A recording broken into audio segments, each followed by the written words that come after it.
مالش کرنا شریعت جائز قرار دیتی؟ کتنی اس میں عورتیں ہیں جنہوں نے اپنے شوہر کا کبھی پیر تک نہیں دبایا، اپنے شوہر کے سر پر کبھی تیل تک نہیں رکھا ہے؟ جانتی ہو میرے آقا کا فرمان ہے کہ اگر اللہ کے علاوہ کسی اور کو سجدہ کرنے کی اجازت دی گئی ہوتی تو میں عورتوں کو حکم دیتا کہ وہ اپنے شوہروں کو سجدہ کریں۔ سبحان اللہ سبحان اللہ۔ عورت میں پوچھنا چاہتا ہوں اس بڑھیا سے، اس بڈھی سے جو مالش کر رہی تھی، اس جوان عورت سے، تو نے اپنے مرد کی کبھی خدمت نہیں کی، تم نے ایک اجنبی کی خدمت کی۔ شریعت میں، حدیث میں، قرآن میں، دین میں کسی غیر کی خدمت کرنا کہاں سے جائز قرار دے دیا گیا؟ اگر عورت کی خدمت جائز ہوتی اجنبی عورتوں کی تو سب سے بڑی خدمت کا حق اگر کسی ذات کو حاصل ہوتا تو نبی آخر الزماں کو حاصل ہوتا، سید المرسلین کو حاصل ہوتا، کیونکہ ساری کائنات کے معاذ اور موز کے ذریعہ قلم کروا دیتا ہے۔ اللہ تعالیٰ کو جب کسی کا گھمنڈ، کسی کا غرور، کسی کی نخوت، کسی کا تکبر، کسی کی خودبینی ختم کرنی ہوتی ہے تو اس کو علی المرتضیٰ شیر خدا فاتح خیبر داماد پیغمبر کے ذریعہ جس طرح بدر کے میدان میں عتبہ کو ختم کیا، ایسے ہی اللہ ایسے بندے کو زمین میں تہو والا کر دیتا ہے۔ اگر خدا کرم فرمانے پہ آ جائے تو عمر کو فاروق بنا دیتا ہے، اگر اللہ کی فضل کا دروازہ کھلتا ہے تو ابو بکر کو صدیق کا تاج پہنا دیتا ہے، اگر اللہ کے کرم اور اس کی شان واضح ہوتی ہے تو عثمان کو حیا کا تاجدار بنا دیتا ہے، اور اگر اللہ کے کرم کا دروازہ خوب کھلتا ہے اور اس کے کرم کی بارشیں ہوتی ہے تو وہ علی کو حیدر کرار بنا دیتا ہے۔ سبحان اللہ سبحان اللہ۔ اللہ کے کرم کا دروازہ جب کھلتا ہے تو حسن مجتبیٰ کو حلم کی سلطانی عطا کر دی جاتی ہے، اللہ کی شان رحمت اور شان رحیمیت کا دروازہ کھلتا ہے تو حسین کو سیادت اور شہادت کا بادشاہ بنا دیا جاتا ہے، اللہ کے کرم کا دروازہ جب کھلتا ہے تو حضرت امام زین العبا کو تقوی کا بادشاہ بنا دیا جاتا ہے، اللہ کے کرم کا دروازہ جب کھلتا ہے تو امام باقر کو حق گوئی کی سلطنت عطا کر دی جاتی ہے، اللہ تعالیٰ کے کرم کا دروازہ جب کھلتا ہے تو حضرت امام جعفر صادق کو سچائی کی علامت بتا دی جاتی ہے، اللہ کے کرم کا دروازہ جب کھلتا ہے تو امام موسیٰ کاظم کو اللہ اس طرح حق کی طاقت دیتا ہے کہ ظالم بادشاہ کے سامنے بھی کھڑے ہو کر کے حق بیان کرتے ہیں، اور یہ ایک مسلمان کی پہچان ہے کہ وہ کبھی چاپلوسی نہیں کرتا، ایک مسلمان کی پہچان یہ ہے کہ کسی کے پیسے سے وہ مرعوب نہیں ہوتا، ایک مسلمان کی شان مومنانہ یہ ہے کہ کسی دولت سے وہ متاثر نہیں ہوتا، ایک مسلمان کی پہچان یہ ہے کہ وقت کا کتنا سے بھی بڑا انسان ہو اس کو حق بات کرنے سے کوئی روک نہیں سکتا۔ اگر یقین نہ آئے تو تاریخ کی پردے اٹھا کے دیکھو، آدم کی صفیت کو دیکھو، آدم کبھی ابلیس کے سامنے حق کہنے سے گریز نہیں کرتے ہیں۔ اگر یقین نہ آئے تو حضرت ابراہیم پوری دنیا میں اس وقت خدائے وحدہ لا شریک کی وحدانیت کا جھنڈا اٹھانے والوں میں اکیلے تھے، مگر نمرود کے دربار میں جب پہنچتے ہیں تو خدائے وحدہ لا شریک کی احدیت کا پرچم بلند کر کے کہتے ہیں، وہ نمرود تو اپنے آپ کو خدا سمجھتا ہے، خدا کی شان یہ ہے کہ وہ مردے کو زندہ کر دیتا ہے، خدا کی شان یہ ہے کہ وہ زندے کو مردہ کر دیتا ہے۔ نمرود نے جب یہ منظر دیکھا تو اس منظر کو دیکھنے کے بعد اس نے اپنے دماغ کے مطابق، دیکھو نمرود بادشاہ ضرور تھا مگر اس بادشاہت کے باوجود بھی اصل میں جب کسی بندے کے اندر ایمان کی طاقت نہیں رہتی تو اس ایمان کی طاقت نہ رہنے پر شیطان کا بہکانا اس کے لیے آسان ہو جاتا ہے۔ اس نے اپنے مائنڈ سے، اپنے دماغ سے، اپنی سوچ سے، اپنے فکر سے، اپنے زاویے سے، اپنے نقطۂ نظر سے، اپنی اساس سے، اپنی بنیاد سے، اپنے تفکر سے، اپنے تفسر سے سوچا کہ اچھا یہ کام اگر تمہارا خدا کر رہا ہے تو ایک کام اور میں بھی کرتا ہوں. اس نے جیل خانے سے 2 قیدی منگوائے. ایک قیدی جس کو پھانسی ہونے والی تھی اس کو چھوڑ دیا، ایک جو بے قصور تھا جس کو بیل ہونے والی تھی اس کو قتل کرا دیا. کہا دیکھو میں نے بھی زندے کو مردہ کر دیا اور مردے کو زندہ کر دیا. حضرت ابراہیم ہنس پڑے، کہا نادان یہ کیسی زندگی ہے، یہ کیسی مردگی ہے، یہ تیری عقل میں یہ بات سمجھ میں نہیں آتی. تو نے کہاں سے زندگی دی؟ یہ تو خدائے وحدہ لا شریک کا مقابلہ نہیں کر سکتا. حضرت ابراہیم نے دلیل دی کہ اگر تم خدا ہونے کا دعویٰ کرتا ہے، رب ہونے کا دعویٰ کرتا ہے، معبود ہونے کا دعویٰ کرتا ہے تو میرا خدا وہ ہے جو سورج کو پورب سے نکالتا ہے. اگر تیرے اندر ہمت اور طاقت ہے نا تو ذرا پچھم سے آج کے دن نکال کر کے دکھا دے. اتنا سننا ہی تھا. قرآن کہتا ہے فَبُهِتَ الَّذِي كَفَرَ وَاللَّهُ لَا يَهْدِي الْقَوْمَ الظَّالِمِينَ. کافر نے جب یہ بات سنی تو مبہوت ہو گیا، سناٹے میں آ گیا. ادھر تو معاملہ کچھ نہ کچھ سیٹ کر لیا تھا مگر حقیقت میں وہ زندگی نہیں جو اس نے کیا تھا. مگر وہ اپنے پہ آیا تو ظالم کو شرمندہ ہونا پڑا اور شرمندگی کے مارے ہوئے اس کے اندر ایسی کھسیاہٹ پیدا ہوئی کہ اس نے نار نمرود جلانے کا حکم دے دیا. بات کہنے کا مطلب یہ ہے کہ جب یہ شخص جب شر شباب پہ آتا ہے تو اس شر کی سرکوبی کے لیے اللہ تعالیٰ اپنے وقت کے کسی اپنے خاص بندے کو بھیجتا ہے. جب شیطان کا تانڈو زیادہ تھا تو اللہ نے آدم کی صفیت کو لباس انسانیت پہنا کے بھیجا. جب حضرت ابراہیم کے زمانے میں نمرود کا وجود زیادہ لوگوں کو گمراہی کی طرف لے جا رہا تھا تو اللہ نے حضرت ابراہیم خلیل اللہ کو پیدا کیا. جب مصر کی سرزمین گناہوں سے لبریز ہو رہی تھی، جب ظلم کی چکی پیسی جا رہی تھی، چھوٹے چھوٹے بچوں کو قتل کیا جا رہا تھا اور فرعون انا ربکم الاعلی کی صدا لگا رہا تھا، تو ایسے عالم میں اللہ نے فرعون کے مقابلے میں جناب موسیٰ علیہ السلام کو بھیجا اور اس کی خدائی کے چشمے کو تار تار کر کے بتا دیا. حضرت موسیٰ علیہ السلام نے ایمان کی جہاں طاقت ہوتی ہے وہاں کفر ہمیشہ شرمندہ سا نظر آتا ہے. سبحان اللہ سبحان اللہ. بے شک حضرات گرامی وقار تھوڑی سی کبھی سن لیں گے تو گفتگو ہماری سنیں گے. اب ذرا غور فرمائیے، طاقت کتنی بھی کسی کی ہو مگر وہ طاقت ٹوٹ جاتی ہے. گمراہ کی طاقت ہو، چاہے وہ گمراہ کی طاقت ہو، چاہے وہ گمراہ گر کی طاقت ہو، چاہے بھٹکے ہوئے کی طاقت ہو، وہ طاقت تھوڑے دنوں کے بعد ختم ہو جاتی ہے. فرعون بھی اپنے وقت میں نیست و نابود ہو گیا، فرعون بھی نیست و نابود ہو گیا، حامان بھی نیست و نابود ہو گیا، شداد بھی نیست و نابود ہو گیا. زمانے بدلتے رہے، چہرے بدلتے رہے، مگر ایک تھا جو انسانیت کا علم اٹھایا تھا، ایک تھا وہ جو ایمان والوں کا علم اٹھایا تھا. وقت بدلا، زمانے بدلے، موسم بدلے، حالات بدلے، واقعات بدلے، زمانے کے سرد و گرم بدلے.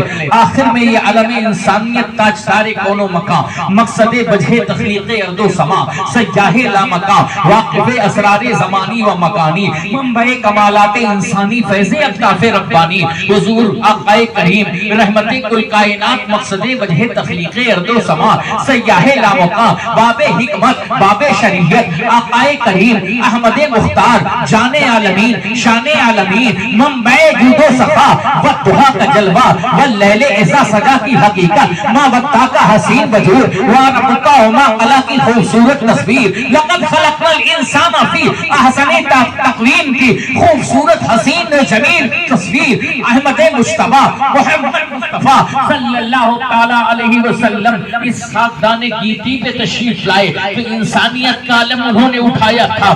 لوگ یہ سمجھ رہے تھے کہ انسانیت کے اس علم کو توڑ دیا جائے گا. لوگ کہتے تھے ابو جہل کے پاس طاقت ہے، ابو لہب کے پاس طاقت ہے، عتبہ کے پاس طاقت ہے، شیبہ کے پاس طاقت ہے، ولید ابن مغیرہ کے پاس طاقت ہے.